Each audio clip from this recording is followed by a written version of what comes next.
Bismillahirrahmanirrahim. Assalamualaikum warahmatullahi wabarakatuh. Alhamdulillah, kita masih diberikan umur oleh Allah hingga dapat bertemu ya anak-anak semua ya. Apa kabar semuanya anak-anak? Tetap sehat di rumah dan jangan lupa untuk selalu membantu orang tua. Anak-anak, pada video ini kita akan melanjutkan pembelajaran yang kemarin tentang memahami makna zakat. Anak-anak, sebelum kita memulai pembelajaran ini, marilah kita buka dengan bacaan basmalah. Bismillahirrahmanirrahim. Dan kita berdoa kepada Allah agar ilmu yang kita pelajari ini dapat bermanfaat dan juga berkah. Bismillahirrahmanirrahim. Rabbi zidni ilma warzuqni fahma. Amin ya rabbal alamin. Anak-anak, fokus ya pada video ini dan jangan lupa untuk kalau bisa melihat buku, tetap dipandu dengan buku yang ada. Mari kita mulai pembelajaran ini.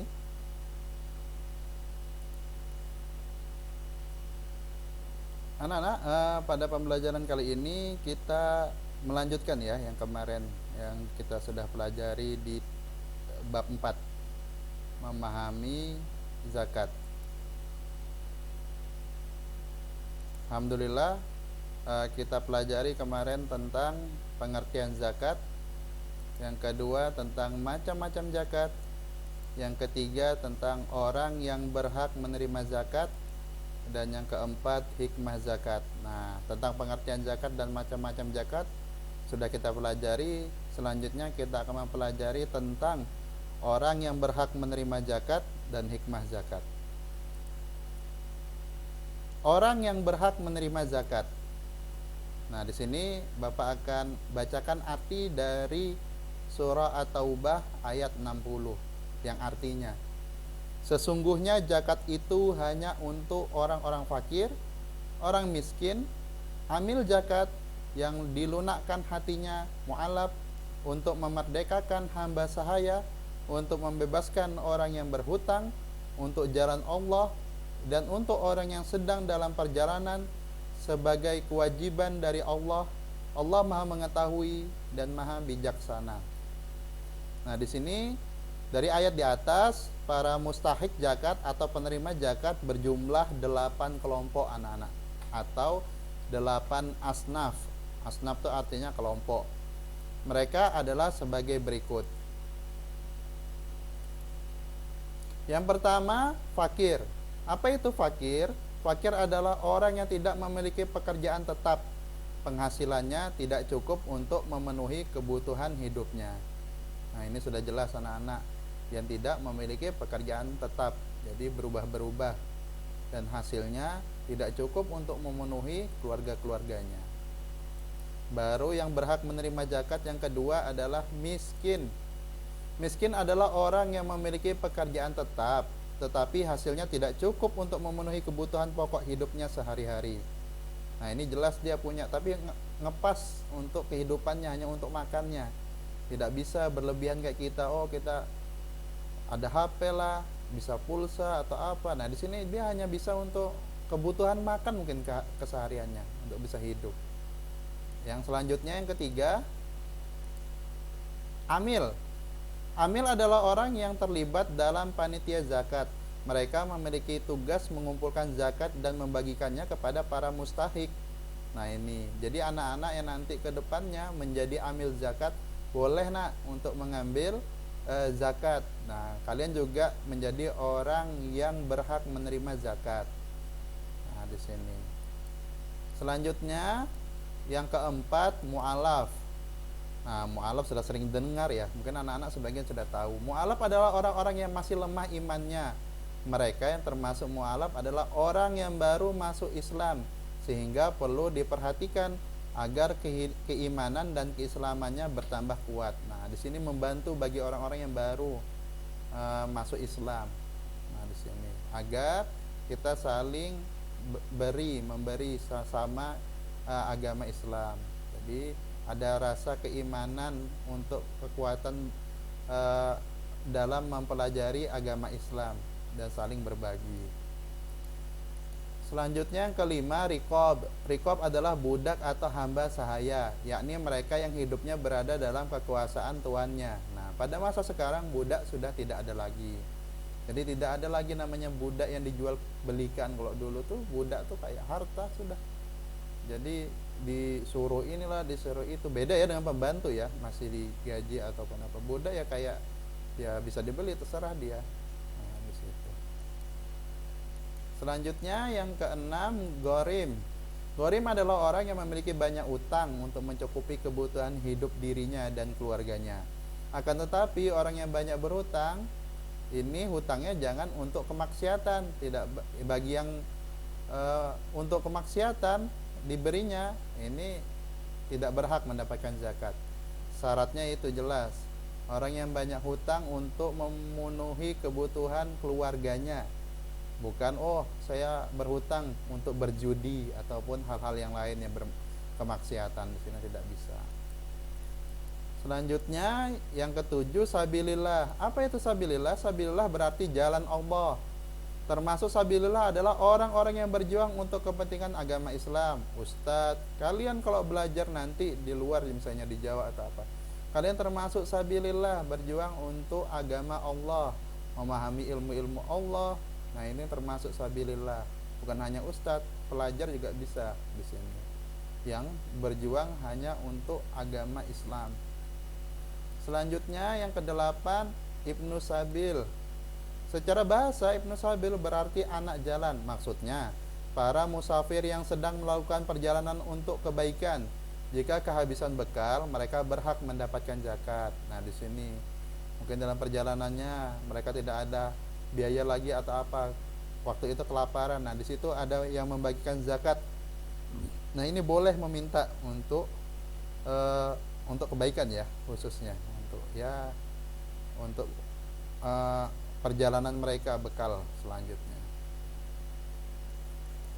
Nah, ini sudah 8 asnaf. Nah, selanjutnya kita akan mempelajari tentang hikmah zakat. Nah, di sini hikmah zakat ada 5 yang kita bisa dapat atau pelajari. Nah, yang pertama, menolong kaum du'afa. Kaum du'afa dapat memanfaatkan uang dari zakat untuk membuka usaha. Dengan usaha tersebut, mereka akan mendapat penghasilan dan dapat memberikan zakat kepada yang lain. Dengan demikian, zakat dapat mengentaskan kemiskinan. Nah, tujuannya adalah mengentaskan kemiskinan, menghilangkan kemiskinan. Jadi dengan ini kita saling saling memberikan, saling sayang menyayangi dengan memberikan zakat. Selanjutnya yang kedua, membersihkan diri dari sifat kikir. Nah, ini sifat yang buruk, kikir. Zakat dapat mengikis sifat kikir di dalam hati manusia. Allah sudah menjanjikan bahwa harta yang dizakatkan tidak akan berkurang, tetapi akan bertambah. Sudah jelas ya, Nek ya? Dari sini kita berzakat, jadi sudah rasa-rasa dengki, kikir kita nih insya Allah akan berkurang. Dan diingat betul-betul, zakat tidak mengurangi harta kita, melainkan dari sini kita bisa bertambah. Yang ketiga, hikmah zakat menghindari timbulnya kejahatan di masyarakat. Melalui zakat, orang kaya mau membantu orang yang miskin. Hal ini menjadikan niat untuk mencuri menjadi hilang karena tetangganya sudah mencukupi sebagian kebutuhannya. Nah, di sini nanti kalian besar, cek tetangga kalian, adakah yang butuh dari tetangga-tetangga kalian. Bisa jadi kalau kita pelit, tetangga kita yang akan menjahati kita atau memberikan hal yang negatif kepada kita. Nah, dengan zakat akan mengurangi dampak yang ada, dan bisa jadi kita akan saling menyayangi di sini. Yang keempat, ungkapan syukur kepada Allah. Harta yang dimiliki manusia merupakan salah satu kenikmatan sekaligus amanah dari Allah. Semua kenikmatan harus disyukuri. Berzakat adalah satu cara untuk mensyukurinya. Ya, salah satu nikmat yang harus disyukuri. Nah, ini zakat.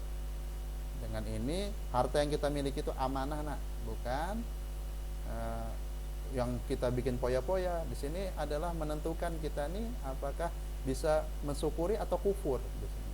Ya. Jangan sampai kita menjadi orang yang kufur. Ya. Selanjutnya kelima, yang terakhir, membangun hubungan kasih sayang antara sesama. Dengan menerima zakat, orang miskin merasa disayangi oleh orang yang kaya, sehingga mereka pun akan menghormatinya. Oleh karena itu, zakat dapat mempererat hubungan antar sesama, terutama antara yang kaya dan yang miskin. Nah, di sini tadi Bapak bilang sayang menyayangi. Dari sini kita saling melihat tetangga kita. Jadi ada sedikit rezeki kita bagi kepada mereka. Mereka akan bahagia, termasuk kita pun sangat bahagia bisa memberikan dan saling membantu sesama manusia. Nah, ini anak-anak ya. Alhamdulillah sudah kita pelajari tentang makna zakat ya anak-anak. Terima kasih di sini untuk selalu semangat belajar dan jangan lupa untuk ya belajarnya dari buku lagi, jangan hanya dari video ini ya, karena ada buku kalian. Nanti selanjutnya kalian tinggal pelajari dikit-dikit di buku untuk penambahan, mungkin bisa dibaca ya di situ. Alhamdulillah anak-anak, kita sudah mempelajari tentang makna zakat, yaitu tentang arti macam-macam zakat, orang yang berhak menerima zakat, dan manfaat berzakat. Semoga ilmu ini dapat bermanfaat ya anak-anak. Dan info untuk pekan depan, kita akan ada ulangan harian tentang bab 4. Nah, nanti di pembelajaran selanjutnya sudah memasuki PTS, khusus di pembelajaran pendidikan agama Islam kelas 6 yang akan dikeluarkan di ujian, yaitu tentang pertama tentang surah Al-Kafirun bab pertama ya, yang kedua tentang Asmaul Husna bab kedua, dan bab ketiga tentang toleransi dan simpatik. Nah, 3 bab aja. Jadi anak-anak bisa pelajari 3 bab ini yang akan Bapak keluarkan saat nanti penilaian tengah semester. Insya Allah di hari Rabu ya ke depannya. Terima kasih anak-anak, tetap sehat, tetap semangat. Jangan lupa untuk menjaga kesehatan diri kita ya, dan selalu mengikuti protokol kesehatan. Selebihnya Bapak mohon maaf kalau ada salah perkataan. Assalamualaikum warahmatullahi wabarakatuh.